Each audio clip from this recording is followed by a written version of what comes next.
கர்த்தர் நாமத்துக்கு ஸ்தோத்திரம். இந்த ஊழியத்தை செய்து கொண்டு இருக்கிற பிரதர் தானியேல் ஐயாவுக்கும் அவங்க குடும்பத்துக்கும் கோடான கோடி நன்றி.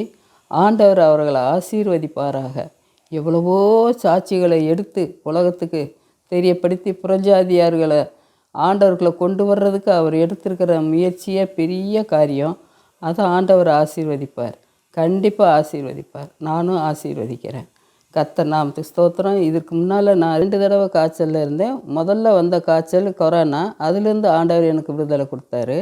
2வது வந்தது டெங்கு காய்ச்சல். அந்த டெங்கு காய்ச்சலில் தான் கொஞ்சம் ரொம்பவும் பலவீனம் அடைஞ்சேன். அப்போது என்னுடைய பிள்ளைகள் எல்லாரும், என் மகன் டாக்டர் ஜான், டாக்டர் விஜயராணி, எல்லாரும், டாக்டர் பாரதி, எல்லோரும் வந்து எனக்கு ஹெல்ப் பண்ணி உதவி செய்தார்கள். கர்த்தர் எனக்கு சுகம் கொடுத்தார். இப்பொழுது நான் சாட்சியாக சொல்வதற்கு என்னை கொண்டு வந்து சேர்த்துருக்கிறாரு. உதவி செய்ய ஐயா தானியேல் ஐயாவும் வந்திருக்கிறாரு. கர்த்தர் கொடான கோடி ஸ்தோத்திரம். இது நாங்கள் நினைக்காத வேலையில் ஆண்டவர் செய்த கிருபைக்காய் நன்றி ஆண்டவருக்கு. இப்பொழுது நான் பிறந்து வளர்ந்த ஊர் வந்து திண்டுக்கல் மாவட்டம் பெருமாகோவில்பட்டியில், அதாவது விராலிமயன்பட்டி இப்போ கிராமத்தை சேர்ந்த பெருமாகோவில்பட்டியில் திரு அழகர் என்ற அருமநாயகத்திற்கும் பழனியம்மாள் என்ற அம்மாவுக்கும் நான் மகளாக பிறந்தேன். மகளாக பிறக்கிறதுக்கு முன்னால் என்னுடைய அம்மா படிக்காத ஒரு காரணத்தினால அந்த கிராமத்தில் ஏற்கனவே அப்பா போலீஸ்காரராக இருந்ததுனால கல்யாணம் பண்ணியிருக்கிறாரு. கல்யாணம் பண்ணி நான் வந்து நைட்டில் பிறக்கிற போது யாரும் பக்கத்தில் இல்லை. எங்கள் அம்மாவா என்னை பெற்று படுக்க வச்சுட்டு அதுக்குரிய கசடுகள்லாம் அவங்களே சுத்தம் பண்ணியிருக்கிறாங்க.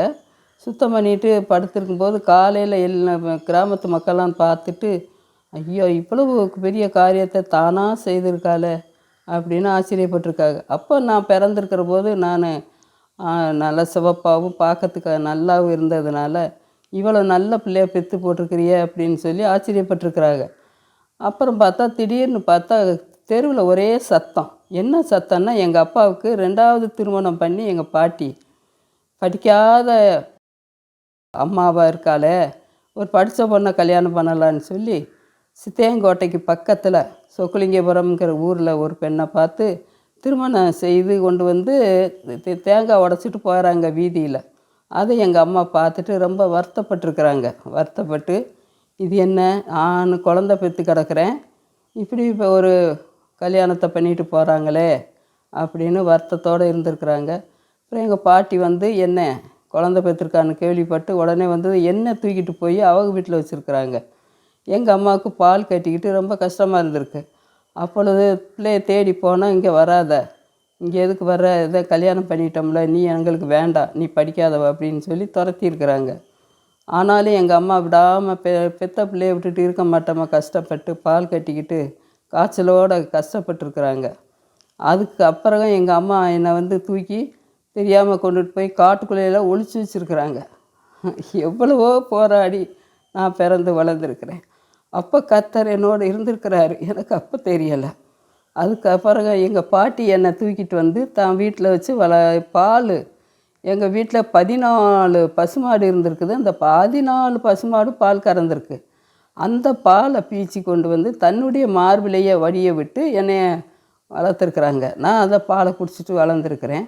அதுக்கப்புறம் எங்கள் அம்மா என்னை வந்து தூக்கிட்டு போயிடுவாங்கன்னு நினச்சி எங்கள் பாட்டி என்னை தூக்கிட்டு காட்டுக்குள்ளே போயிடுச்சு. காட்டுக்குள்ளே போய் ஒரு பொத்தக்கள்ளிக்கு அடியில் தொட்டில் கட்டி படுக்க வச்சு அங்கேயே இருந்திருக்குது. அப்போ நான் அங்கேயே இருந்திருக்கிறேன். அப்போ எத்தனையோ காட்டு மிருகங்கள்லாம் வந்திருக்கு, ஆனால் என்னை ஒன்றும் செய்யலை. பாம்பெல்லாம் வந்து போயிருக்குது, ஒன்றும் செய்யலை. நான் அங்கேயே இருந்திருக்கிறேன். அதுக்கப்புறம் எங்கள் பாட்டி என்னைய அதே மாதிரி பாலை கொடுத்து வளர்த்து இப்படி கொண்டு வந்த பிறகு எங்கள் அம்மா என்னை எடுத்துக்கிட்டு சொந்த ஊருக்கு போகலான்னு சொல்லி போயிருக்கிறாங்க. சொந்த ஊர்னால் எங்கள் அம்மா வந்து தனியாக இனிமேல் இருக்கிறது நல்லதில்லைன்ட்டு எங்கள் மாமாமார்கள்லாம் சேர்ந்து என்னையை விட்டு பிரித்து அதுக்கப்புறம் எங்கள் அம்மாவுக்கு வேறு கல்யாணம் பண்ணணுன்னு மாமாமார்கள்லாம் கூடி பேசி வேறு ஒரு கல்யாணம் பண்ணி வச்சுருக்குறாங்க. அது எங்கேன்னா நிலக்கோட்டைக்கு அருகில் உள்ள பூசாரிப்பட்டி என்ற ஊரை சேர்ந்தவர். அவர் படிக்காதவர், அவருக்கு கல்யாணம் பண்ணி கொடுத்துருக்குறாங்க.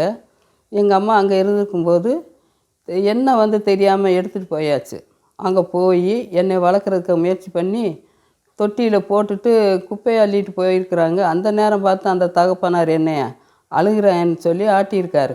ஆட்டும்போது சுவரில் போய் தலை முட்டி அழுதுருக்கிறேன்.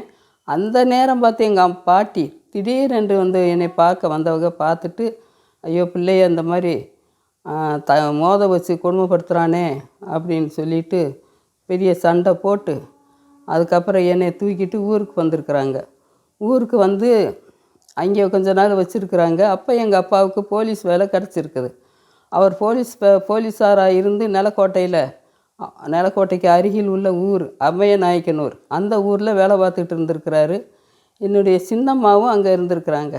இதில் கொஞ்சம் வித்தியாசம், ஏன்னா மூத்ததாரத்து பொண்ணு இது அப்படின்ட்டு சின்னம்மாவுக்கு கொஞ்சம் தெரியாமல் கல்யாணம் சொல்லாமல் பண்ணியிருக்கிறாங்க அப்படின்னு தெரிஞ்சு ரொம்ப வருத்தப்பட்டு இருந்திருக்கிறாங்க. இருந்தாலும் கூட என்னை வந்து கொஞ்சம் பாரபட்சமாக தான் வளர்த்துருக்காங்க. நானும் பிறந்து வளர்ந்துருக்கிறேன்.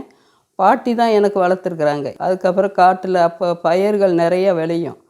அது பாசி பயிறு, தட்டைப்பயிறு, மொச்சப்பயிறு, இந்த பயிர்களெல்லாம் எனக்கு ஊட்டி விட்டு வளர்த்துருக்குறாங்க. இப்படி வளர்த்து வந்தபோது தான் எனக்கு பெரிய ஞானம் வந்தது மாதிரி ஒரு கருத்து வந்திருக்கு. அப்போ நான் வெளியே போய் விளையாடும்போது ஏசப்பாவை பற்றி சொல்லுவாங்க. அந்த கிராமத்திலேருந்து எங்கேருந்து வந்திருக்கிறாங்கன்னா, ஸ்வீடன் நாட்டிலேருந்து வந்த 2 மிஷினரிமார்கள், ஸ்வீடன், ஜெர்மனி. அவங்க வந்து பிறகு சுவிசேஷம் சொல்லி ஊருக்குள்ளே வந்திருக்கிறாங்க. அதை எங்கள் பாட்டிக்கு பிடிக்கலை. அவங்கள வந்து துரத்தி விட்டுருக்குறாங்க. எங்கள் அப்பாவையும் அப்பா இது விவரம் தெரிஞ்சாலும் கூட போலீஸ் வேலையில் இருந்ததுனால அவங்கள ஏற்றுக்கிட்டாரு. ஆனால் எங்கள் பாட்டி ஏற்றுக்கல. துரத்தி அவங்கள விட்டுருக்குறாங்க. இருந்தாலும் அவங்க விடாமல் தொடர்ந்து வந்து ஆண்டவரை பற்றி சொல்லியிருக்கிறாங்க. அப்புறம் அவங்க பாட்டி பிறந்த ஊர் வந்து சித்தையங்கோட்டைக்கு அருகில் பெரவான்பட்டின்னு ஊருக்கு ஓடி போயிட்டாங்க. அங்கேயும் இந்த மிஷினரிமார்கள் தொடர்ந்து போய் சொல்லி கர்த்தர்களை கொண்டு வந்து, எங்கள் பாட்டி பேர் ஜோதி, அப்பா பேர் அருமநாயகம், சித்தப்பா பேர் சாமிதாஸ், இந்த பேரெல்லாம் மாற்றி ஞானஸ்நானம் கொடுத்துட்டாங்க. அதுக்கப்புறம் கர்த்தருக்குள்ளே அவங்க வந்த பிறகு நாங்கள் வந்து, ஆனால் இப்போ இருக்கிறது மாதிரி அடிக்கடி ஆலயத்துக்கு போகக்கூடிய குடும்பமாகவும் இல்லை. வருஷத்தில் ஒரு தடவை பக்கத்தில் நாகையக்கவுண்டன்பட்டிங்கிற ஊரில் வந்து உசிலம்பட்டியிலேருந்து பாஸ்டர் வருவார். டிஎல்சி சபையை சேர்ந்தவங்க. அங்கே வந்து அங்கே ஜெபம் நடத்துவார். அப்போ நாங்கள் போவோம். ஊரில் எல்லோரும் வேடிக்கை வைப்பாங்க. நாங்கள் நல்லா புதுசாக ட்ரெஸ் போட்டு, எங்கள் அப்பா, அம்மா, நான், தங்கச்சி பேர் மேரி ராணி, தம்பி பேர் ஜான் ராஜேந்திரன், நாங்கள் எல்லோரும் போவோம். போய் அங்கே அந்த என்ன நடக்குதுன்னே தெரியாது. ஆனால் போய் உட்காந்து இருந்துட்டு வருவோம். இப்படி தான் நாங்கள் எங்கள் காலங்கள் கடந்தது. அதுக்கப்புறம் வீட்டுக்கு வந்தால் வீட்டில் கொஞ்சம் வறுமை தான். அப்போ எந்த ஒரு வசதியும் இல்லை, வறுமையாக இருந்தது. அப்போ எங்கள் பாட்டியும் அம்மாவும், அதாவது சின்ன அம்மாவும் போய் நாற்று நட போவாங்க. நாற்று நட்டு கொண்டு வர்ற அந்த உணவு, அது ராகி அல்லது சோளம், கம்பு, இதை வச்சு நாங்கள் சாப்பிடுவோம். எப்போவா வருவாங்கன்னு நாங்கள் எதிர்பார்த்துக்கிட்டே இருப்போம். வந்த பிறகு அதை வந்து சமையல் பண்ணி கொடுப்பாங்க, சாப்பிடுவோம். அப்புறம் மத்தியான வேலையில் எங்கள் அப்பா வந்து ஏதாவது ஒரு காட்டில் போய் கொண்டு வந்து கொடுப்பாரு. அதை சாப்பிட்டுட்டு இருந்தோம். இப்படியே எங்கள் காலங்கள் கடந்தது. நானும் பெரிய பிள்ளை ஆன பிறகு என்னை உசிலம்பட்டியில் டிஎல்சி கேர்ள்ஸ் ஹையர் செகண்டரி ஸ்கூலில் சேர்த்து விட்டார். அப்போ அது உயர்நிலை பள்ளியாக இருந்தது. அங்கே சேர்ந்தப்போ ஸ்வீடன் நாட்டிலேருந்து வந்த நூன்மார்க்குங்கிற மிஸ்யம்மா, வெள்ளைக்காரங்க, பெரிய உருவமாக இருப்பாங்க. அவங்க எங்கள் வீட்டுக்கு அடிக்கடி வந்து ஜெபம் பண்ணிட்டு போவாங்க. எனக்கும் எங்கள் அப்பாவுக்கு பிள்ளைகளுக்கெல்லாம் ஜெபம் பண்ணுவாங்க. அந்தபடி ஆண்டவரை தேடி வந்து எங்களை கொண்டுட்டு போய் கர்த்தருடைய பிள்ளையை வளர்த்தாரே தவிர எனக்கு எதுவுமே விவரம் தெரியாத அந்த காலம். அதுக்கப்புறம் அப்படியே நான் படிச்சுக்கிட்டு வந்தேன். படிச்சுட்டு வரும் பொழுது ஒரு நாள் அந்த ஊரில் அம்மன் கோயில் இதை கும்பிடுறாங்க. அப்போ கும்பிடும்போது எங்கள் சித்தப்பா பெரியப்பாலாம் சேர்ந்து அடுத்த வாரிசு கரகம் தூக்குறதுக்கு யாரை நிறுத்துறது அப்படின்னு சொல்லிட்டு என்னுடைய தங்கச்சி ராணியை, எங்கள் பெரியப்பா மகள் நாகுப்பிள்ளைன்னு இருக்கு, அந்த 3 பேரையும் நிறுத்தி சாமி இறக்குறாங்க. சாமி இறக்கும்போது அந்த ஏதோ வேப்பந்தலையை அந்த ஜாடியில் போட்டு விபூதியை போட்டு இப்படி ஆடி சாமி இறக்குறாங்க. இறக்குனா நானும் என் தங்கச்சி அமைதியாக நிற்கிறோம், ஒன்றும் தெரியல. ஆனால் பக்கத்தில் இருந்த அந்த நாகப்புள்ளங்கிற தங்கச்சி ஆட ஆரம்பிச்சிட்டா. அப்போ தான் சொல்கிறாங்க, இந்த பிள்ளை தான் லாய்க்குன்னு. அப்போ எங்கள் அப்பா பக்கத்தில் பார்த்துக்கிட்டே இருந்தவர் சொன்னார், ஏய் நாங்கள்லாம் கிறிஸ்தவங்கடா, ஏசாமி பிள்ளைங்க, ஏசாமி பிள்ளைகளை வந்து தொடாது இந்த விக்கிரகாவி. நீங்கள் என்ன தேவையில்லாமல் எங்கள் பிள்ளைகளை நிறுத்திக்கிட்டு சாம்பலை போட்டுக்கிட்டு இருக்கிறீங்கன்னு திட்டுறாரு. அப்போ அந்த மாதிரி ஆடி கடைசியில் இப்போ வரைக்கும் அந்த பொண்ணு தான் கரகம் தூக்கிட்டு இருக்குது. அந்த மாதிரி ஆண்டவர் அப்போவே காப்பாற்றினார். அதுக்கப்புறம் நான் ஸ்கூலுக்கு போய் படிச்சுட்டு இருக்கிறேன். ஸ்கூலுக்கு போயிட்டு வந்து சும்மா இருக்க மாட்டேன், கொஞ்சம் சேட்டையெல்லாம் பண்ணுவேன். மரத்தில் ஏறுறது, பாறையில் ஏறுறது, தண்ணிக்குள்ளே விழுகிறது, குதிக்கிறது, இப்படியுமா இருந்தேன். ஒரு தடவை பக்கத்தில் ஒரு குஸ்தி மரம்னு ஒன்று இருக்குது. அந்த குஸ்தி மரம் வந்து பழங்கள் பழுக்கும், அதை பறித்து பறித்து தின்னுவோம். அடிக்கடி அதில் நான் ஏறி அந்த பழங்களை பறித்து தின்னுவேன். அதுக்கு அந்த மரத்துக்கு அடியில் சாமின்னு சொல்லி ஒரு குத்துக்கல்லை ஊண்டி வச்சுருக்குறாங்க. அது வந்து எந்த காலத்துலேயே ஊண்டி வச்சுருக்காங்க. அந்த கல்லில் ஏறி தான் அந்த மரத்தில் ஏறி அந்த பழங்களை பறித்து சாப்பிடுவேன். ஏறும்பொழுது ஏசப்பா என்னை காப்பாற்று, என்ன அறியாமலே இந்த வார்த்தைகள் வந்துக்கிட்டே இருக்கும். அப்போ மேலே உச்சியில் போய் உட்காந்து அந்த பழத்தை பறிக்கும்போது காற்று அப்படி அடிக்கும்போது கீழே விழுகிற மாதிரி இருக்கும். ஏசப்பா என்னை காப்பாற்றுன்னு கத்துவேன். அதுக்கப்புறம் பத்திரமா இறங்கி அதே கல்லில் காலை வச்சு இறங்குவேன். இப்போ அந்த கல்லை வந்து கருப்புசாமி அப்படின்னு சொல்லி வருஷம் இப்போ அங்கே பொங்க வச்சு பெரிய கோயிலாக கட்டி கும்பிட்டுக்கிட்டு இருக்கிறாங்க. இதை எனக்கு பார்த்தா வேதனையாக இருக்கும். யார்? என்னுடைய சொந்தக்காரங்க தான், பெரியப்பா சித்தப்பா பசங்க. நான் எவ்வளோ சொல்கிறேன், அது கல்லுடப்பா, அதுக்கு சாமி இல்லை, கருப்புசாமியும் இல்லை, ஒரு சாமியும் இல்லை அப்படின்னு சொல்லி எவ்வளோ சொன்னாலும் கேட்கல. கடைசியில் ஒரு நாள் கனவில் அந்த கருப்புசாமின்ற உருவத்தில் எங்கள் பெரியப்பா வந்து நிற்கிறாரு. ஆனால் ஒன்றும் சொல்லலை. ஆண்டவர் வந்து அதெல்லாம் பொய்யுங்கிறத காட்டுறதுக்கு எனக்கு அப்பப்போ கனவுலையும் வந்து சொல்லுவார். அதுக்கப்புறம் அவருக்கு அந்த பெரியப்பா மகனுக்கும் கூப்பிட்டு சுவிசேஷம் சொல்லி அங்கே எங்கள் ஊரில் பாஸ்டர் மத்தேயுங்கிறவர் இருக்கார். அவர் மூலமாக ஜெபம் பண்ணி விட்டு காணிக்கையெல்லாம் கொடுத்து உதவி பண்ணணும். ஆனால் அவர் கடைசி வரைக்கும் மறந்துருந்தால அவர் அப்படியே இறந்துட்டார். இப்படியே நானும் ஆண்டவருக்காக என்ன அறியாமலே தான் செய்துக்கிட்டு இருந்தேன். கடைசியில் பார்த்தா ஒருத்தரும் மனம் திரும்பாத ஊராக இருக்குது இன்னும். இப்போ அதுக்காக ஜெபம் பண்ணிக்கிட்டு இருக்கிறோம். நானும் என் மக டாக்டர் வெண்ணிலாவும் போய் அங்கே சுவிசேஷம் சொல்லிக்கிட்டு இருக்கிறோம். ஆண்டவர் அவர்களை சீக்கிரம் மாற்றணுன்ட்டு வேண்டிகிட்டு இருக்கிறோம். நீங்களும் ஜெபம் பண்ணிக்கிறங்க. அதுக்கப்புறம் நான் சிலம்பட்டியில் படிச்சுட்டு அதுக்கு ஒரு காலேஜுக்கு போனேன். காலேஜ் படிச்சுட்டு இருக்கும்போது தான் எனக்கு திருமணம் செய்ய வேணுங்கிற ஒரு நிலைமை வந்துச்சு. திருமணம் செய்கிறதுக்கு முன்னால் நான் இந்த வீட்டில் இருக்கிற போது நான் வந்து அடிக்கடி கொஞ்சம் சேட்டையும் பண்ணுவேன்ல, தண்ணிக்குள்ளேயெல்லாம் போய் விழுந்துட்டு வீட்டுக்கு வரமாட்டேன். அப்போ எங்கள் அப்பாவும் அம்மாவும் தேடி வந்து என்னை கூப்பிட வருவாங்க. அப்போ தண்ணிக்குள்ளேயெல்லாம் மூழ்கி போய் உள்ள ஆழத்துக்கு போயிட்டேன். ஆண்டவர் என்னை ஆச்சரியமாக காப்பாற்றினார். ஒரு தடவை இப்போ நான் வந்து தேர்ட் கிளாஸ் படிச்சுட்டு இருக்கிற போது என்னுடைய அம்மா உடைய அதாவது சின்னம்மான்னு சொல்கிறேன்ல, அவங்களுடைய அண்ணா மில்ட்ரியிலேருந்து வருஷத்துக்கு ஒரு தடவை வருவார். அப்படி அவர் வரும்போது எந்த ஊர்லன்னா சொக்கலிங்கபுரம் சித்தையங்கோட்டைக்கு அருகில் இருக்குது. அந்த ஊருக்கு வரும்போது எங்களையெல்லாம் பேனப்பட்டு எங்கள் அம்மா அப்பாவும் கூட்டிகிட்டு போவாங்க.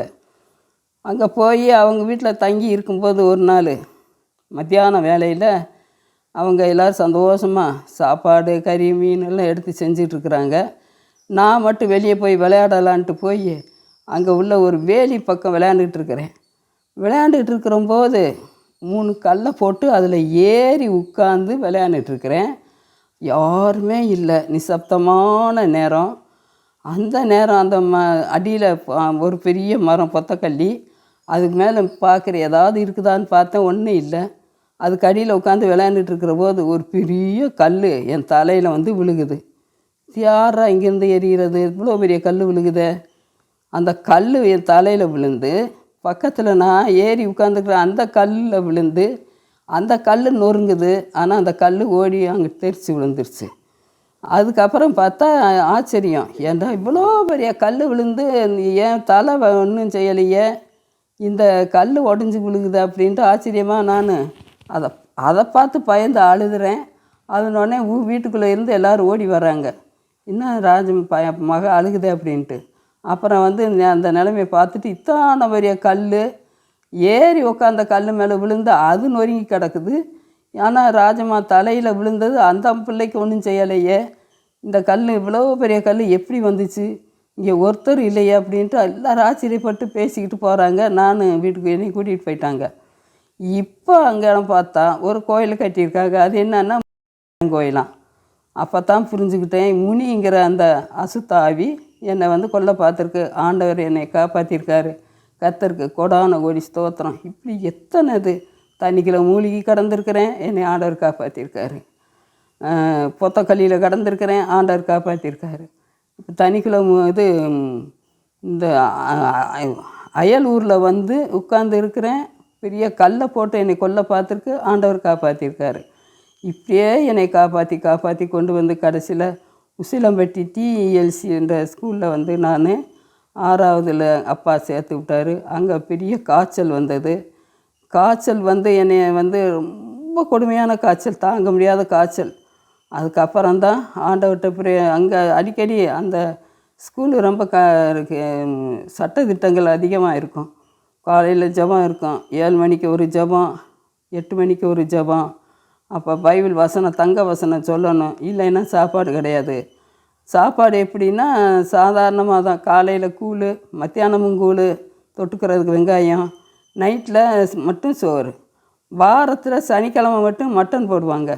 அந்த மாதிரி ஸ்கூலில் தான் நாங்கள் படித்தோம். சண்டே கிளாஸுக்கு கண்டிப்பாக இருக்கும். ஆனால் பைபிள் எல்லாம் அங்கே தான் நல்லா சொல்லி கொடுத்ததுனால ஆண்டவர் நல்லா தெரிஞ்சுக்கிற அளவுக்கு அந்த ஸ்கூலில் ஆண்டவர் என்னை வந்து பயிற்சி எடுக்க வச்சார். அதுக்கப்புறம் அங்கே படித்து முடித்த உடனே 11th வரைக்கும் நாங்கள் படித்து நல்ல மார்க்குகள் வாங்கினோன்னே எங்கள் அப்பா என்னை வந்து லேடி டோ காலேஜில் சேர்த்து விட்டார். லேடி டோ காலேஜில் சேர்த்து அங்கே நான் படிச்சுட்டு இருக்கும்போது என்னுடைய கணவர் அப்பா அருகில் உள்ள ஒரு குன்னுவாரன் கோட்டைங்கிற ஊரில் மேனேஜராக வேலை பார்த்துட்ருக்காரு. இந்த மாதிரி என்னுடைய அப்பாவுடைய அக்கா தான் அவருடைய அம்மா. அதனால் அக்கா மகளை இப்போ காலேஜ் போயிடுச்சு, அதுக்கு மேலே படிக்க வச்சா பொண்ணு தரமாட்டாங்க அப்படின்ட்டு பொண்ணு கேட்டு வந்து கேட்குறாரு. எனக்கு இருக்கிறது சின்னம்மா தானே. அந்த அம்மா சத்தம் போட்டு, சீக்கிரம் கல்யாணம் பண்ணி கொடு இவளுக்கு, ஒவ்வொரு வருஷமும் பொண்ணு கேட்டே நிறைய பேர் வர்றாங்க, அவங்களுக்கு நெல்லை குத்தி குத்தியே என் கை வலிக்குது, அதனால் கல்யாணம் பண்ணி கொடுன்னு சொல்லி ரொம்ப சண்டை வந்து, அதுக்கப்புறம் எங்கள் அப்பா என்னை வந்து சரி இவனுக்கே கல்யாணம் பண்ணி கொடுத்துர்லான்னு முடிவு எடுத்து கல்யாணம் பண்ணுறதுக்காக பேசுகிறாங்க. நான் என்ன சொல்கிறேன், கிறிஸ்தவ ஸ்கூலில் படித்ததுனால எனக்கு தயவு செய்து கல்யாணம் பண்ணுனா முதல்ல அவர் கிறிஸ்டினாக மாறணும், ஏசாமி பிள்ளையாக மாறினா தான் நான் கல்யாணம் பண்ணுவேன்னு நான் சொல்லிட்டேன். உடனே அவர் வந்து இந்த தோற்றத்தில் வந்து பொண்ணு கேட்டு வர்றாரு. நான் வந்து முடியாதுன்னு சொல்லிடுறேன். இவர் கிறிஸ்தவராக மாறினா தான் நான் கல்யாணம் பண்ணுவேன் அப்படின்னு சொல்லிட்டேன். அதுக்கப்புறம் இவர் தன்னுடைய தாடி கீடி எல்லாம் எடுத்துட்டு நல்ல ஒரு நீட்டாக வந்து பொண்ணு கேட்டு வரவும், அப்புறம் கிறிஸ்டினாக வேறு மாறிட்டார். இவருடைய பெயர் இம்மானுவேல். இம்மானுவேல்னு ஞானஸ்நானம் கொடுத்த பிறகு கல்யாணத்துக்கு சம்மதித்து என்னுடைய கல்யாணம் சர்ச்சில் தான், டிஎல்சி சர்ச்சில் உசிலம்பட்டியில் நடந்தது. பாஸ்டர் துரைராஜுங்கிறவர் வந்து நடத்துகிறாரு. அந்த திருமணம் முடிஞ்ச பிறகு அதுக்கப்புறம் தான் நான் காலேஜுக்கு போகிறேன். அங்கே காலேஜில் போய் நான் படித்து முடித்து வர்றதுக்குள்ளே எனக்கு வந்து ட்ரைனிங் ஸ்கூல்லையும் இடம் கிடச்சிருச்சு, உசிலம்பட்டி ட்ரைனிங் ஸ்கூலில். அதனால் எங்கள் அப்பா என்ன பண்ணார், இன்னி காலேஜுக்கு வேண்டாம், ட்ரைனிங் ஸ்கூலில் போய் படி அப்படின்னு சொல்லி அங்கே சேர்த்து விட்டார். அப்போ என்னுடைய மூத்த மகள் பிறக்க ஆரம்பிச்சிட்டா, டாக்டர் விஜயராணி. அந்த பொம்பளை பிள்ளை பிறந்துருச்சு. அதுக்கப்புறம் இவரும் என்னை விட்டுட்டு வடநாட்டுக்கு போயிட்டார். வடநாட்டில் போய் அங்கே டியூட்டி போட்டு பார்க்குறாங்க. அங்கே போய் இருக்கிறார். நாகாலாந்து அஸ்ஸாம்ங்கிற ஏரியாவில் தான் அவருக்கு டியூட்டி. வருஷத்துக்கு ஒரு தடவை தான் வருவார். அப்படி வரும்போது என் மக வந்து தன்னுடைய தகப்பனாரை அடையாளம் தெரியாமல் மாமான்னு கூப்பிட ஆரம்பித்தது. அதுக்கப்புறம் எல்லோரும் சொன்னாங்க, நீ வந்து பிள்ளைய கூட பக்கத்தில் இல்லாமல் இந்த மாதிரி வெளிநாட்டில் போயிருந்தா பிள்ளை எப்படி தெரியும் அப்படின்ட்டு. அதுக்கப்புறம் நான் வீட்டில் பிள்ளைய வச்சுட்டு தனியாக தான் எங்கள் அப்பா அம்மாவோடு இருந்தேன். எனக்கு சின்னம்மான்றதுனால கொஞ்சம் தொடர்ந்து இளைஞர்கள் வந்துக்கிட்டு தான் இருந்துச்சு. ஆனாலும் எங்கள் பாட்டி கூட இருந்ததுனால குழந்தைக்கு தேவையான பால் எல்லாம் வெளியில் போய் வேலை செஞ்சு கொண்டு வந்து கொடுப்பாங்க. அந்த மாதிரி கஷ்டத்தில் ஆண்டவர் எங்களை வளர்த்து வந்தார். அதுக்கப்புறம் நான் ஏறக்குறைய ஒரு 5 வருஷம் இந்த மாதிரி குழந்தைய வச்சுட்டு தனியாகவே இருந்தோம். அதுக்கப்புறம் என்னுடைய கணவர் வந்து இங்கே மாற்றி வர்றதுக்கு எவ்வளவோ முயற்சி எடுத்து மாற்றி வந்தாச்சு. மாற்றி வந்த பிறகு மாமியார் சரியில்லை. மாமியாரும் என்னை வந்து கொஞ்சம் கொடுமைப்படுத்த ஆரம்பிச்சிட்டாங்க. சொந்த அத்தை தான், இருந்தாலும் அந்த உலக பிரகாரமான எண்ணங்கள் நிறையா, நகை நிறைய போடலை, சீர்வரிசை கொண்டு வரல அப்படின்னு. எங்கள் வீட்டுக்காரரும் கொஞ்சம் தாயை சந்தோஷப்படுத்தணுமே அப்படின்ட்டு அவங்களோடையும் சேர்ந்துக்கிடுவார். இந்த பக்கம் என் பக்கமும் சேர்ந்து ஆறுதல் சொல்லுவார். 2 பக்கமும் இந்த மாதிரி இருந்ததுனால என்னுடைய வாழ்க்கை கொஞ்சம் போராட்டமாக இருந்தது. ஆனாலும் ஆண்டவர் வந்து நான் எந்த நேரத்தில் இருந்தாலும் நான் தேடலை, ஆனால் ஆண்டவர் என்னை தேடி என்னை ஃபாலோ பண்ணிக்கிட்டே இருந்திருக்கிறாரு. ஃபாலோ பண்ணி அந்தந்த இடத்துக்கு நேரத்தில் எனக்கு ஆறுதலாகவும் பாதுகாப்பாகவும் இருந்து வளர்ந்து வந்தார். அதுக்கப்புறம் என்னை விட்டுட்டு அவர் டியூட்டிக்கு நாகாலாந்துக்கு போயிட்டார். திடீர்னு பார்த்தா எனக்கு இன்ட்ரிவ் வந்தது. அந்த இன்ட்ரிவில் மதுரையில் தான் போய் அட்டன் பண்ணேன். எங்கள் அப்பா எனக்கு நல்ல உதவியாக இருந்தார். அவர் வந்து என்னை இன்டர்வியூவில் போய் கொண்டு போய் விட்ட பிறகு பழனியில் தான் எனக்கு வேலை கிடச்சது. பழனியில் வந்து வேலை பார்த்துட்டு இருக்கும்போது எங்கள் சார் வருஷத்துக்கு ஒரு தடவை 2 வருஷத்துக்கு ஒரு தடவை தான் வருவார். அப்போ நான் வந்து கணவனும் மனைவியுமா இருக்கிற போது மாற்றி போய் இங்கே வந்துடக்கூடாதா அப்படின்னு கேட்பேன். வர முடியாது, அங்கே உள்ள டியூட்டி அந்த மாதிரி அப்படின்டுவார். அதுக்கப்புறம் கொஞ்ச நாள் கழித்து மாற்றி வந்தார். வந்து திருச்சியில் கொஞ்ச நாள் இருந்தார். அதுக்கப்புறம் திண்டுக்கல்லில் இருந்தார். இப்படி ஊருக்கு மாற்றி மாற்றி வந்துக்கிட்டு இருந்ததுனால நானும் பிள்ளைகளை வச்சுட்டு அங்கே ஸ்கூலில் வேலை பார்த்துக்கிட்டு இருந்தேன். அப்படி ஸ்கூலில் வேலை பார்த்துட்டு இருக்கிற போது தான் ஆண்டவர் என்னை வந்து எடுத்து பயன்படுத்தினார். ரொம்ப ஆச்சரியமாக இருக்கும். அந்த சமயத்தில் எங்கள் சாருக்கும் ட்ரான்ஸ்ஃபர் கிடச்சி பழனிக்கு வந்துட்டார். பழனி டிஎஸ்பி கேம்பில் இருக்கிறாரு. நான் ஸ்கூலுக்கு போயிட்டு வந்துக்கிட்டு இருக்கிறேன். என் பிள்ளைகள்லாம் அங்கங்கே படிச்சுக்கிட்டு இருக்கிறாங்க. அப்போ மூத்த மக வந்து 7வது படிக்குது, 2வது மக 5வது படிக்குது. இப்படி சின்ன பிள்ளைகளாம் இருக்கிறாங்க. அதுக்கப்புறம் நான் திடீரென்று அந்த ஸ்கூலில் படிச்சுட்டு இருக்கும்போது வேலை பார்த்துட்டு இருக்கிறம்போது நான் அப்போ கொஞ்சம் அதிகமாக ஆண்டவரை தெரிய ஆரம்பிச்சிட்டேன். கர்த்தருக்கு ஸ்தோத்திரம். வகுப்பில் நுழைஞ்ச உடனேயே பாடம் எடுக்க ஆரம்பிக்க மாட்டேன். கொஞ்சம் நேரம் ஆண்டவரை பற்றி சொல்லி ஏழை பிள்ளைகளுக்கு உதவி செய்யும்படியாக சொல்லுவேன், பணக்கார பிள்ளைகளை. அப்போ அந்த சித்தநாதன் சொல்லி விபூதி ஸ்டோர் வச்சுருக்குறாங்க. அவங்க பெரிய பணக்காரங்க.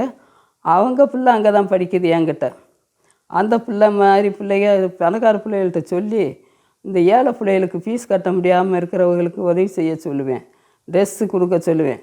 நானும் உதவி செய்வேன். இந்த மாதிரி சொல்லிகிட்டு இருக்கிற போது தான் ஒரு பொண்ணு திடீரென்று கண்ணை திருன்னு முழிச்சுட்டு பின்னரிச்சே போயிருக்கா. அப்போ நான் என்னுடைய கிளாஸில் டெஸ்க்கு கிடையாது, நான் மட்டும் டேபிள் சேரில் உட்காந்துருக்கேன்.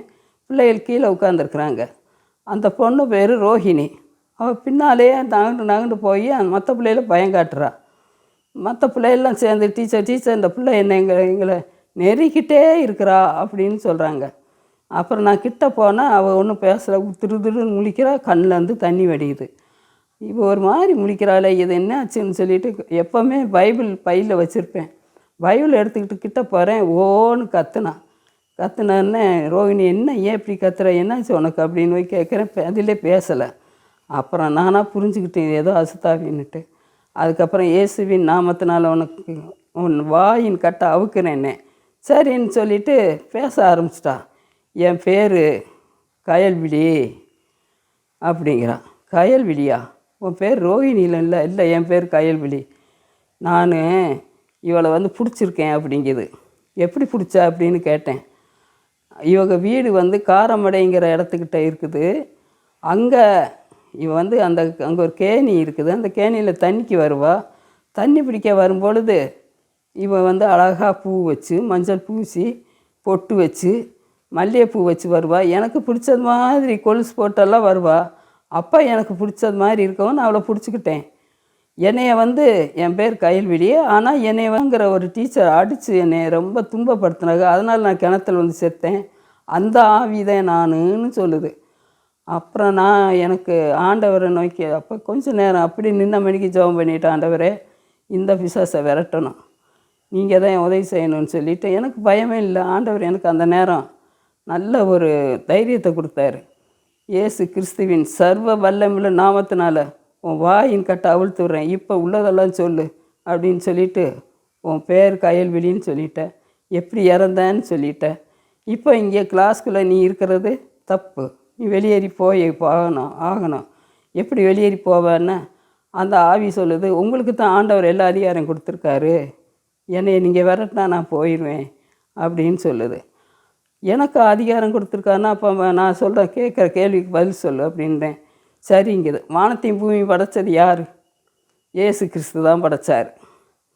அவர் தான் உண்மையான தெய்வம். இப்போ நீ எங்கேருந்து வர? நான் பாதாளத்துலேருந்து வந்திருக்கேன் அப்படின்னு சொல்லுது. சரி, இதை யாருக்கும் சொல்லாதீங்க அப்படின்னு சொல்லுது. அதுக்கப்புறம் நான் இயேசுவின் நாமத்தினால் வெளியேறி இனிமேல் அவன்கிட்ட கேட்கக்கூடாதுன்ட்டு நான் ஆண்டவர் பிசாசுகளை அதட்டினது எனக்கு பைபிளில் படித்தது ஞாபகத்துக்கு வந்தது. இயேசுவின் நாமத்தினால் வெளியேறி போனோன்னு கீழே விழுந்துருச்சு, போயிடுச்சு. அடுத்த நாள் அது பக்கத்து கிளாஸில் காந்திபாயின்னு ஒரு டீச்சர், அவங்க கிளாஸில் ஒரு பொண்ணு இதே மாதிரி நெடுஞ்சாண்டையாக படுத்துக்கிட்டு கிடக்கு. அப்போ என்னைய கூப்பிட்றாங்க, டீச்சர் இவங்க ஒரு மாதிரியாக இருக்கா, பாருங்கன்னு. பக்கத்து கிளாஸில் போய் பார்த்தா கீழே படுத்து கிடக்கா, பிள்ளைங்க மடியில் கிடக்குறா. அதுக்கு முன்னால் அந்த கிளாஸு வாசலில் ஒரு அம்மா முஸ்லீம் முக்காடு போட்டு தான் பிள்ளைக்கு டிசி வாங்க வந்திருக்கு, 10th. அந்த அம்மா உட்காந்துருக்கு. இது ஏம்மா இங்கே உட்காந்துருக்கானே, நான் டிசி வாங்க வந்திருக்கேன், நான் கொஞ்சம் நேரம் இருந்துட்டு போயிடுவேன் அப்படின்னு சொல்லுது. அப்புறம் நான் அந்த கிளாஸுக்குள்ளே போய் அந்த படுத்துருக்கிற பிள்ளைய பார்த்து, சரி ஏதோ முடியாதம்மா படுத்துருக்கா அவ்வளோ இருக்குன்ட்டு நானே புரிஞ்சுக்கிட்டு நின்ன மெனிக்க பேசிகிட்டு இருக்கும்போது, இவ பேர் என்னான்னு கேட்குறேன். புவனேஸ்வரின்றாங்க. புவனேஸ்வரியா? புவனேஸ்வரியா இப்படி படுத்து கிடக்க, எழுந்திரின்னா பல்லு வாயிலம் கட்டி போய் கிடக்குறா.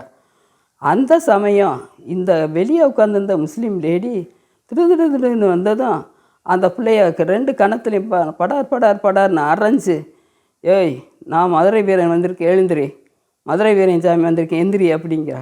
உடனே அந்த படுத்திருந்தவ, என்ன மதுரை வீரனா? நான் யார் தெரியுமில்ல, நான் பாக்கியம் வந்திருக்கிறேன் அப்படின்னு சொல்லி 2 பேருக்கும் சண்டை.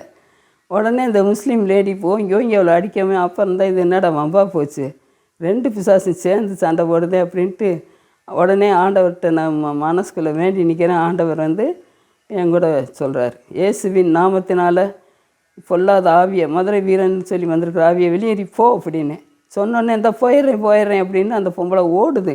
நிற்காமல் ஓடி அங்கே ஸ்கூலில் பெரிய கேட்டு இருக்குது, கேட் வரைக்கும் தூரம் அதிகம், இவ்வளோ தூரம் இது ஓடி போய் டிசி வாங்க வந்ததை விட்டுட்டு கேட்டுக்கு வெளியே ஓடியே போயிடுச்சு. அதுக்கப்புறம் நான் இந்த பிள்ளைய இப்போ அவன் பேர் என்னன்னு கேட்டால், நான் அவள் பேர் புவனேஸ்வரி, ஆனால் அவள் சொல்கிறது பாக்கியங்கிறா. பாக்கியன்னு சொல்கிற, பேர் புவனேஸ்வரிங்கிறாங்க பிள்ளைய, நீ யார் அப்படின்னு. அப்போ தான் அது சொல்லுது, நான் பாக்கியங்கிறது என்னுடைய பேர், இவளுடைய அப்பா கூட பிறந்தவன் நான்.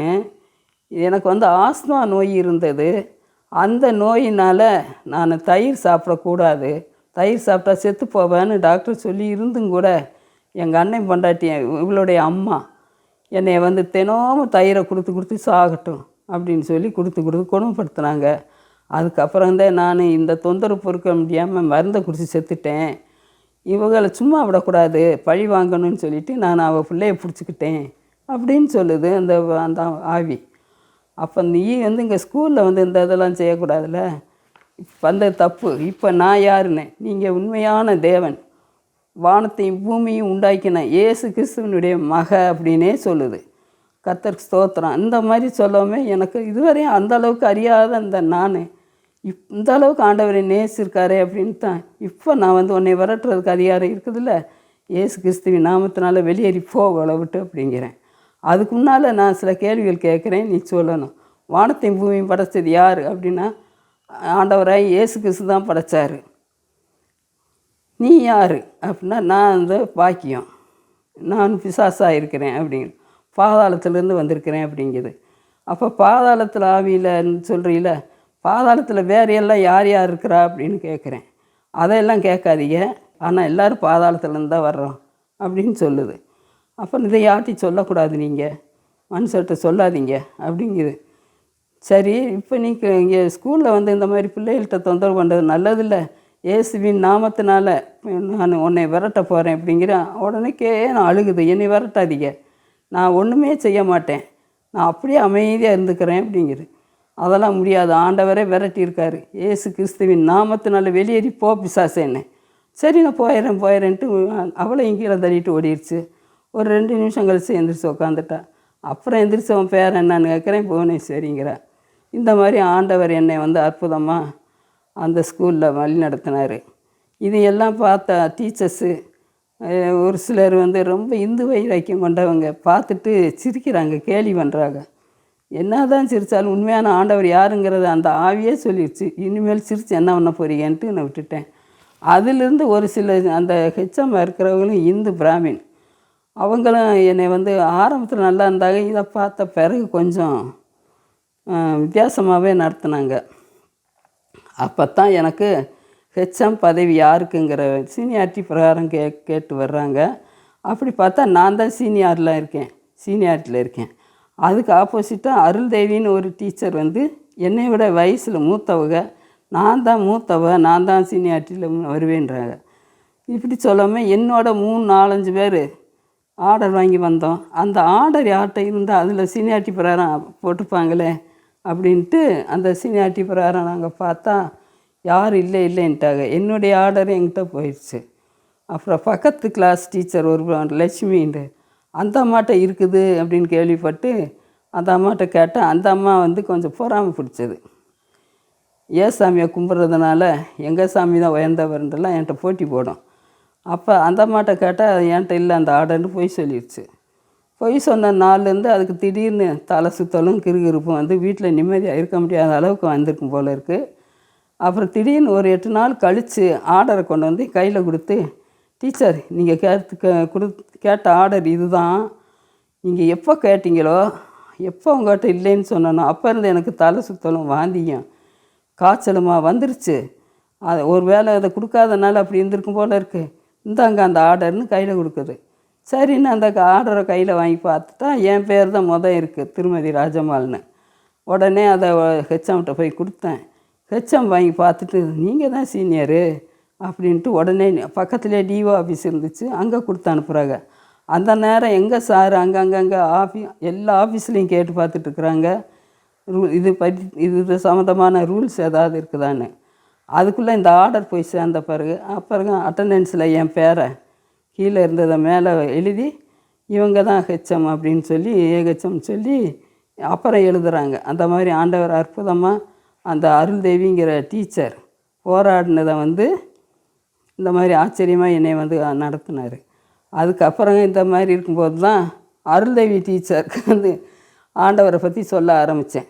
அவங்க சைவ பிள்ளை மாதிரி ஆண்டவர் என்னுடைய சேலை கூட பக்கத்தில் தொட விடாத அளவுக்கு ஒதுங்கி போவாங்க. அப்படியேப்பட்ட அந்த ஆசிரியை கடைசியில் ஆண்டவர் தொட ஆரம்பிச்சிட்டார். எப்படின்னா, ஒரு நாள் தண்ணி சுமந்துட்டு வந்திருக்குறாங்க வீட்டில், கீழே விழுந்து அந்த குடம் கீழே விழுந்ததில் விரல் ஒடிஞ்சு போச்சு. அப்போ எனக்கு சொல்லி அனுப்புகிறாங்க. அப்போ நானும் என் மக டாக்டர் விஜயராணியும் போய் அவங்க வீட்டில் ப்ரேயர் பண்ணிவிட்டு, நீங்கள் வந்து ஆண்டவரை கும்பிடுங்க, ஏசாமி தான் உண்மையான கடவுள், அவரை கும்பிடுங்க அருள்தேவி அப்படின்னு சொல்லிட்டு வந்துட்டோம். நாங்கள் கேம்ப் வீட்டுக்கு வந்துட்டோம். அப்புறம் இவங்களுக்கு ஒரே காய்ச்சலாக இருந்திருக்கு. அவங்களுக்கு ஒரே ஒரு பையன் இருந்தான், பேர் சங்கர். அவன் தான் எல்லா உதவியும் செய்வான். சின்ன பையன், ஒரு 3-4 வயசு இருக்கும். அவனையும் ஒழுங்காக கவனிக்கவும் மாட்டாங்க. எந்த தீனி வாங்கினாலும் முதல்ல தான் ஃபுல்லாக தின்னு விட்டு ஒரு நாய்க்குட்டிக்கு தூக்கி போடுற மாதிரி போடுவாங்க. அதை நாங்கள் கண்ணால் பார்த்துட்டு, ஐயோ டீச்சர் இப்படி பெத்த பையனே இப்படி பண்ணுறாங்களேன்ட்டு நாங்கள் வருத்தப்பட்டுருந்து. அப்புறம் இதே மாதிரி இருக்கவும் ஒரு நாள் அவங்க என்ன பண்ணியிருக்காங்க, தினமும் பூஜை பண்ணுவாங்க போல் இருக்குது. ஏதோ பெரிய வட்டை தட்டில் மஞ்சள் தண்ணியை வச்சு வெத்தலையை கிள்ளி போட்டு அதில் மஞ்சள் தண்ணிக்குள்ளே வெத்தலை கற்பூரத்தை போட்டு எரிய விட்டு சாமி கும்பிடுவது வழக்கமாக. ஏன்னா சைவ பிள்ளை மாதிரில அடிக்கடி அந்த கோயிலுக்கு போயிட்டு வந்து இப்படி கும்பிடுவாங்களாம். அப்போ அவங்க கும்பிட்ற போது எல்லா விக்கிர ஆவிகளும் வந்து நிற்குமா அந்த விளக்கு வெளிச்சத்தில். நாங்கள் போய் ப்ரேயர் பண்ணிட்டு வந்த அடுத்த நாள்லேருந்து அது வரலை. அப்போ இவங்க என்ன பண்ணியிருக்காங்க, காளி மூலி சண்டாளி எங்கடி போனீங்க, இத்தனை நாள் வந்து சிவர் மேண்டெல்லாம் சொல்கிறீ வந்து நின்னீங்களே, இப்போ வரமாட்டேங்கிறீங்களே அப்படின்னு சொல்லி திட்டி விட்டுட்டு சாமியை கும்பிட்டுருக்குறாங்க. ஒன்றும் வரல. அதுக்கப்புறம் பார்த்தா திடீர்னு ஆண்டவரே வந்து நிற்கிறாரு. ஏசப்பா என்ன பெரிய வெளிச்சம். இது ராஜம்மா சொன்னது மாதிரி இயேசுநாதர்லாம் வந்து நிற்கிறாரு அப்படின்ட்டு அப்போவே மனம் மாறி ஆண்டவரை ஏற்றுக்கிட்டாங்க. ஆண்டவர் பேசியிருக்காரு, உனக்கு சமாதானம், நீ இது வரைக்கும் தேவையில்லாததெல்லாம் பண்ணிட்டு வந்த, இப்போ நான் உண்மையான ஆண்டவர் வந்திருக்கிறேன், என்னை கும்பிடு, என்னை வந்து உண்மையான கடவுளை ஏற்றுக்கோ, என் மகன் வந்து சொன்னதுக்கு ஏற்றுக்கோன்னுலாம் சொல்லிட்டு மறைஞ்சிருக்காரு.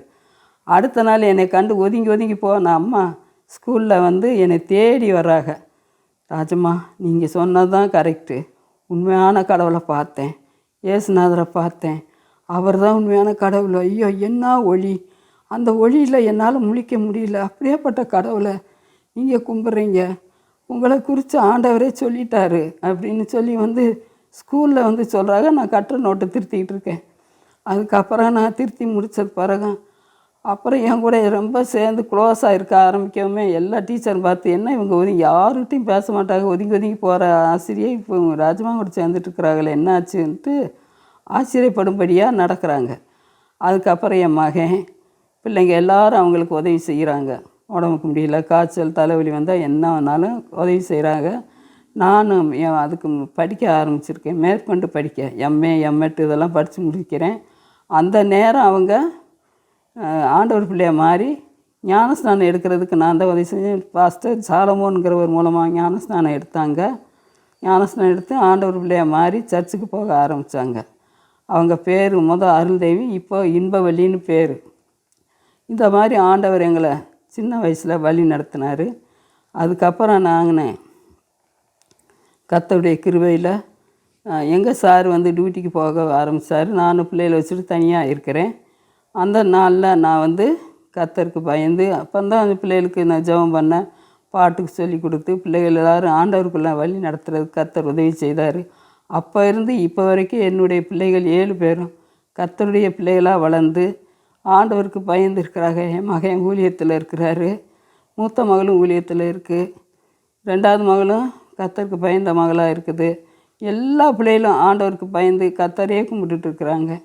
இப்போ நான் ஆண்டவருடைய கிருபையில் இவ்வளோ தூரம் படித்து எம்ஏ எம்எட்டும் முடிச்சுட்டு கர்த்தருடைய கிருபையில் நான் ரிட்டையர்ட் ஆகி இப்போ வந்து திருச்சியில் என் மக டாக்டர் பாரதி விஸ்வநாதம் மெடிக்கல் காலேஜில் வந்து எம்டி டாக்டராக இருக்கிறாங்க. அங்கே வந்து உதவியாக இருக்கிறேன். கர்த்தர் அந்த அளவுக்கு எங்களை வழி நடத்தி வந்துட்டுருக்கிறாரு. என்னுடைய கணவர் பெயர் மோகன்தாஸ் காந்தி. அவர் ஆரம்பத்தில் சபரிமலைக்கெல்லாம் போயிட்டு வந்திருக்கிறாரு.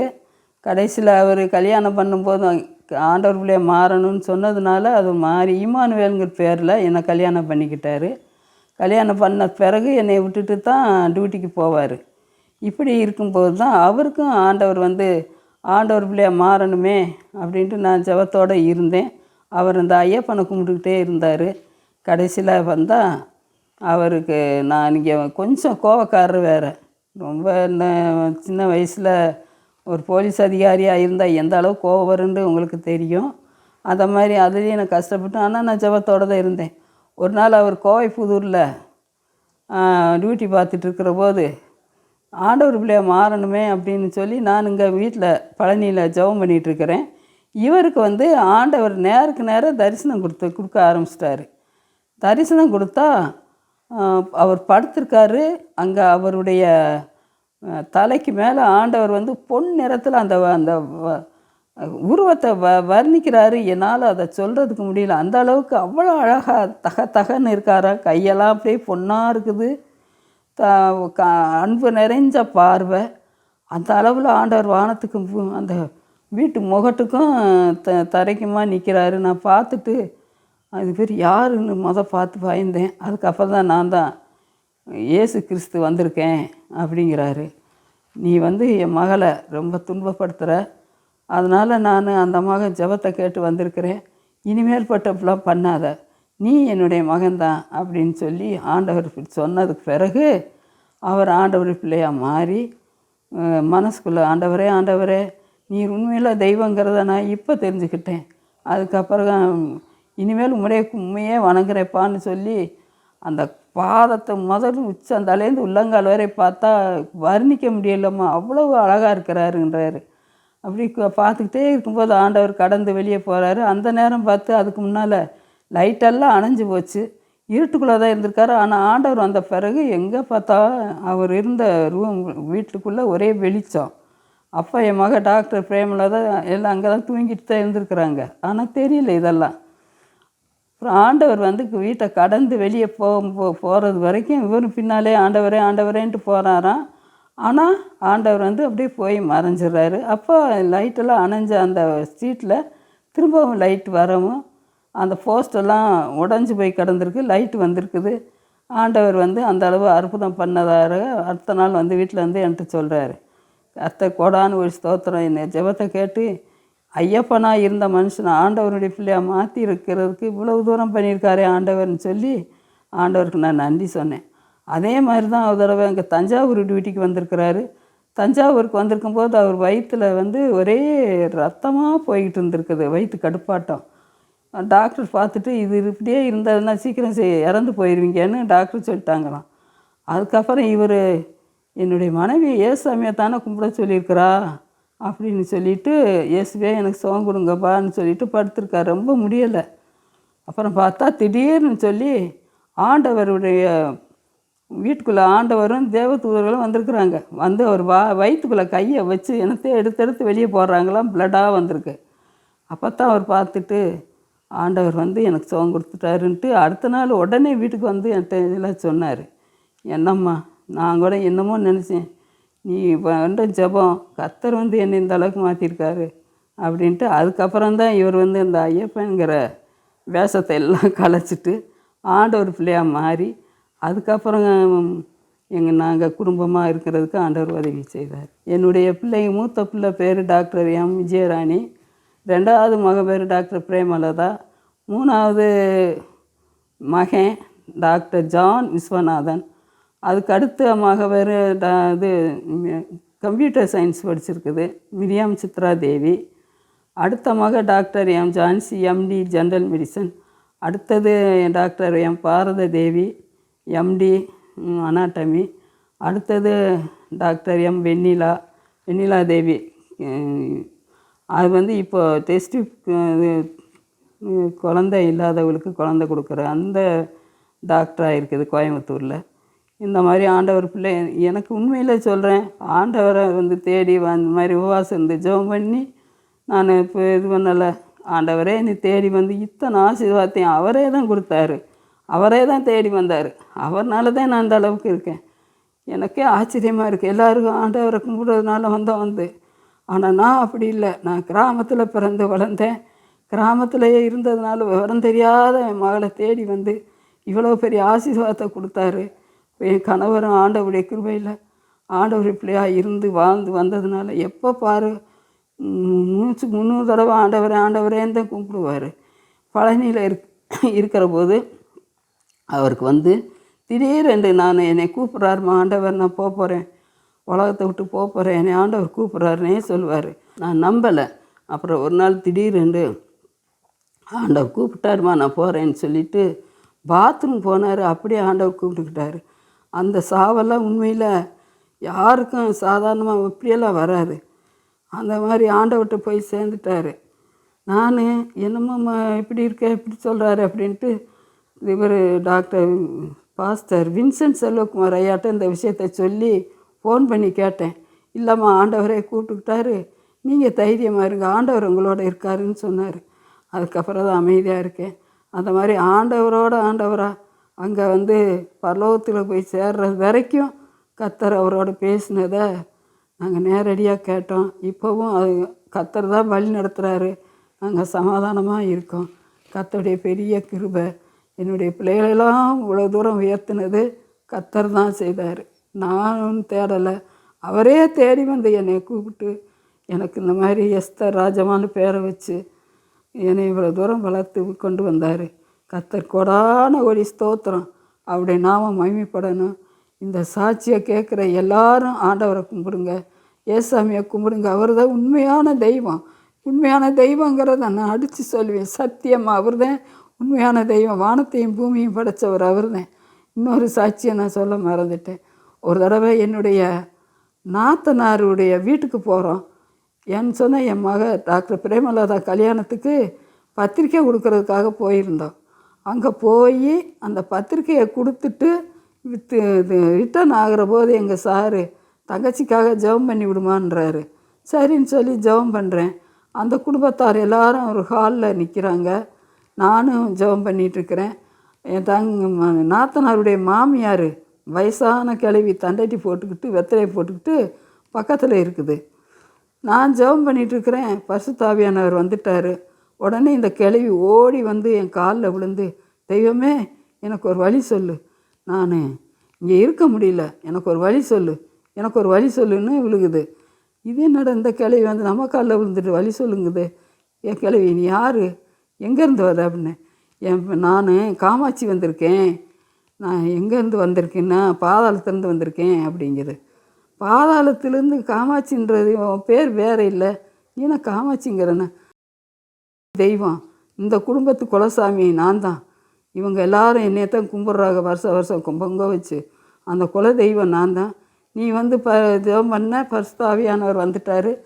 இயேசுநாதரே வந்த பிறகு என்னால் அங்கே இருக்க முடியல, எனக்கு ஒரு வழி சொல்லு, நான் வெளியே போகணும் அப்படிங்குது. அப்புறம் இயேசுவின் நாமத்தினால வெளியேறி போ அப்படி. அப்புறம் அந்த பிள்ளைகள்கிட்ட கேட்ட கேள்வியே கேட்குறேன். வானத்தையும் பூமியும் படைச்சது யார் அப்படின்னா இயேசுநாதர் தான் படைச்சார்.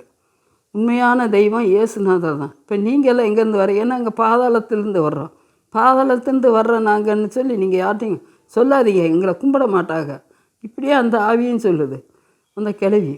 அப்புறம்தான் என் நாத்தனாட்ட ஜெபம் முடிஞ்ச பிறகு அப்புறம் இயேசுவின் நாமத்தினால வெளியேறி போ பிசாசேன்னு சொன்னேன். நான் போயிடுறேன் உங்களுக்கு தான் அதிகாரம் இருக்குது வெளியே விரட்டுறதுக்குலாம் சொல்லிட்டு ஓடிடுச்சு.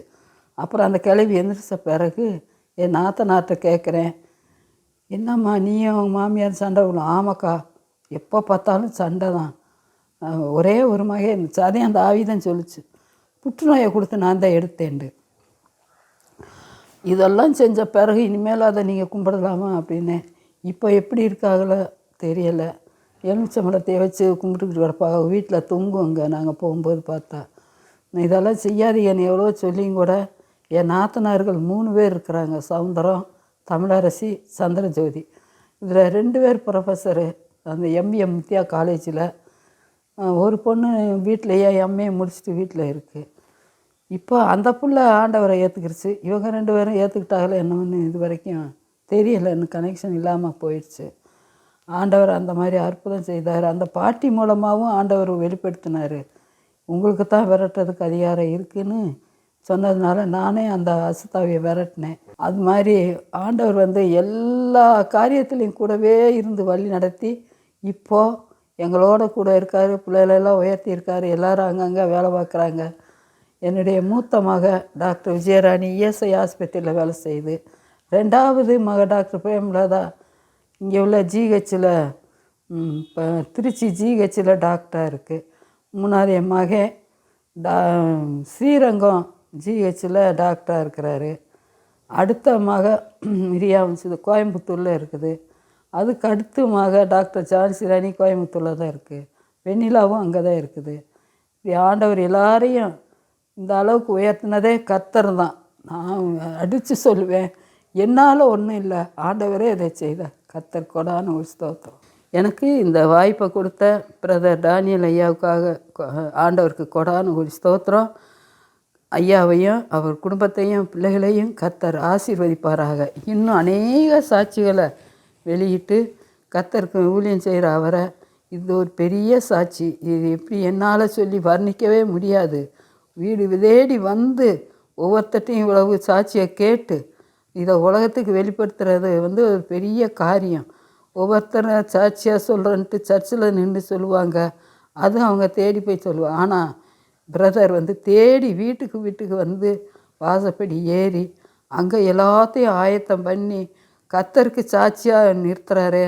அது ஒரு பெரிய சாட்சி. அதை நான் ரொம்ப பாராட்டுறேன். அற்புதமான செயல் என்று சொல்லி ஆண்டவருக்கு கொடான ஒரு நன்றியை செலுத்துகிறேன். கர்த்தர் அவரை மேலும் மேலும் ஆசீர்வதித்து அவருடைய ஊழியத்தையும், அவங்க ஆலயம் கட்டணுன்ற ஒரு இது கூட டிவியில் பார்த்தேன். ஒரு நல்ல ஆலயம் கட்டுறதுக்கும் கர்த்தருக்கு நிச்சயமாக உதவி செய்வார். பெரிய சாட்சியாக இன்னும் நிறுத்துவார். அவரையும் அவருடைய பிள்ளைகளையும் குடும்பத்தையும் கர்த்தர் மேலும் மேலும் ஆசீர்வதிக்க இயேசுவின் நாமத்தினால வேண்டுகிறேன். கர்த்தருக்கு கொடான கோடி ஸ்தோத்திரம். நன்றி தகப்பனே. அன்பார்ந்த கிரைஸ்ட் காலிங் டிவி நேயர்களே, மேலும் இது போன்ற உங்களுடைய சாட்சிகளை எங்களுடைய சேனலில் கொடுக்க விருப்பமுள்ளவர்கள் எங்களை தொடர்பு கொள்ளுங்கள். தொடர்புக்கு 7200713563. கர்த்தர் தாமே உங்களை ஆசீர்வதிப்பாராக. ஆமேன்.